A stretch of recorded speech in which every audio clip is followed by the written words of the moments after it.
Hello beautiful peoples, welcome back to my channel. ఈరోజు video వచ్చేసి ఈ మధ్యకాలంలో ఎక్కువగా వినిపిస్తున్న ఒకే ఒక్క మాట పికిల్స్ పికిల్స్ పికిల్స్. ఇప్పుడు మనం చేయబోయేది ప్రాన్స్ పికిల్. మన ఇంట్లోనే ఈజీగా చేసుకోవచ్చు ఈ పికిల్ని. హెల్దీకి హెల్దీ, టేస్ట్కి టేస్ట్. బయట కొనుక్కునే దాంతో కంపేర్ చేస్తే కాస్ట్ కూడా తక్కువ అన్నమాట. ఇప్పుడు ఇది ఎలా ప్రిపేర్ చేయాలో నేను చూపించేస్తాను, చూసేయండి.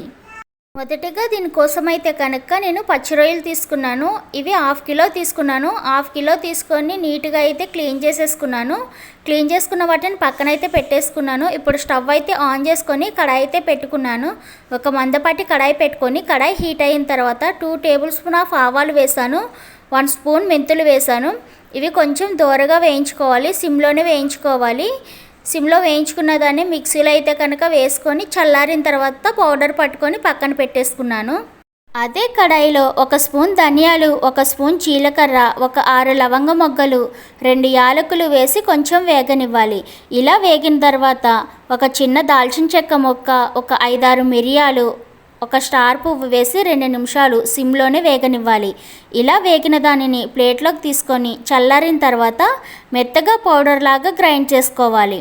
అదే కడాయిలో 150 గ్రామ్స్ ఆయిల్ అయితే వేసాను. ఈ ఆయిల్ హీట్ అయిన తర్వాత మనం ఏదైతే క్లీన్ చేసి పక్కన పెట్టుకున్నామో రొయ్యల్ని వేసి ఆ రొయ్యల్లో ఉన్న వాటర్ కంటెంట్ మొత్తం పోయి గోల్డెన్ బ్రౌన్ కలర్ వచ్చేంత వరకు వేయించుకోవాలి.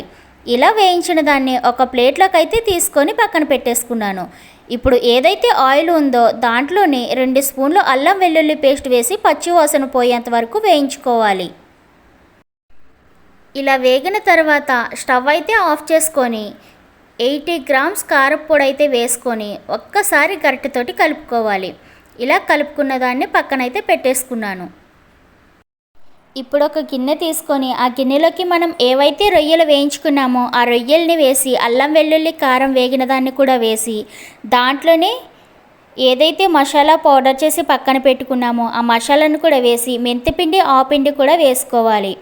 దాంతోపాటే రుచికి సరిపడినంత ఉప్పు, 1 స్పూన్ గరం మసాలా కూడా వేసుకొని ఉప్పు మసాలాలు కలిసేంత వరకు మంచిగా కలుపుకొని పక్కన పెట్టుకోవాలి.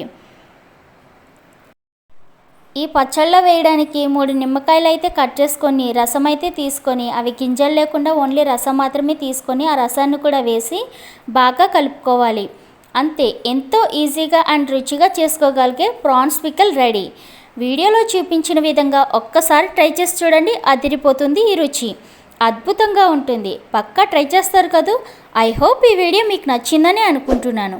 నా వీడియో కనుక మీకు నచ్చినట్లయితే మన పిఆర్పి క్రియేషన్ ఛానల్ని సబ్స్క్రైబ్ చేసుకోండి, లైక్ చేయండి, షేర్ చేయండి, కామెంట్ చేయండి. Thank you for watching.